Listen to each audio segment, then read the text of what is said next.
Армысыз көрермен, бүгінде әскери есеп жүйесі толыққанды автоматтандырылды.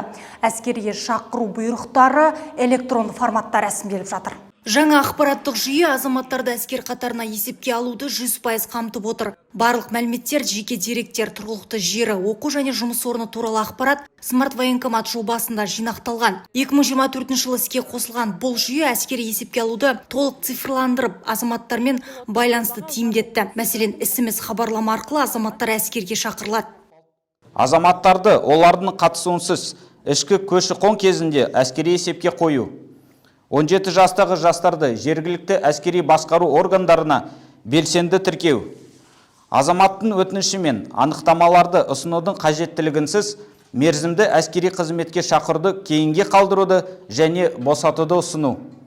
Сондай-ақ әскери қызметті өткеру туралы мәліметтерді еңбек және халықты әлеуметтік қорғау министрлігіне беру іске асырылды. Цифрлық жүйе уақыт үнемдеп, қағазбастылықты азайтты. Қорғаныс министрлігі атап өткендей, смарт военкомат жүйесін енгізу азаматтар үшін қолайлылықты айтарлықтай арттырып отыр. Өздеріңіз білесіздер, 24 жылға дейін былтырғы бізде приписка дейміз, 17 жасқа толған жас өспірім балаларды біз приписка қоятынбыз. Ол кезде осы электронды формат шыққанға дейін біз ол өздеріңіз білесіздер, мектепте баян-ұрық деген мұғалімдер бар. Олар ол балаларды дайындайды. Олар да келеді, бізге военкоматқа келеді. 50 адамнан өткіземіз. Қаншама расход транспортный болып жатты. Соған салыстырып қарағанда республика бойынша былтыр электронный формат шыққанша осы цифровизация 120 мың төңірегінде жас өспірімдерді біз әскери есепке алатынбыз. Жаңағы припискаға отырғызатынбыз. Енді қазір электронный формат шықты.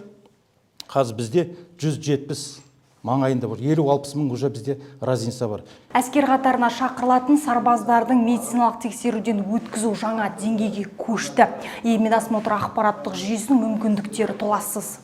Медосмотр ақпараттық жүйесі әскери сарбаздардың медициналық тексерісін барынша жеңілдетті. Енді барлық тексеру нәтижелері бір орталыққа жинақталып, дәрігерлердің қорытындылары электронды форматта сақталады. Жүйе сарбаздың денсаулық жағдайын нақты бақылап, қажетті ем шараларды дер кезінде ұйымдастыруға мүмкіндік береді. Мұндай цифрлық мүмкіндік әскердегі медициналық қызметтің сапасын жаңа деңгейге көтерді.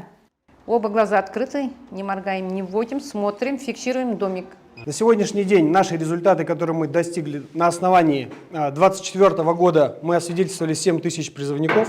На основании уже 2025 года мы прошли более 20 тысяч призывников, что показывает в динамике роста 185% в год. Армияда енгізіліп жатқан бұл цифрлық жүйелерді бүгінгі баспасөз турына жиналған журналистер көзбен көрді. Сарбаздарға арналған жаңа платформалардың мүмкіндіктері туралы сұрақтарға қорғаныс министрлігінің мамандары жауап берді.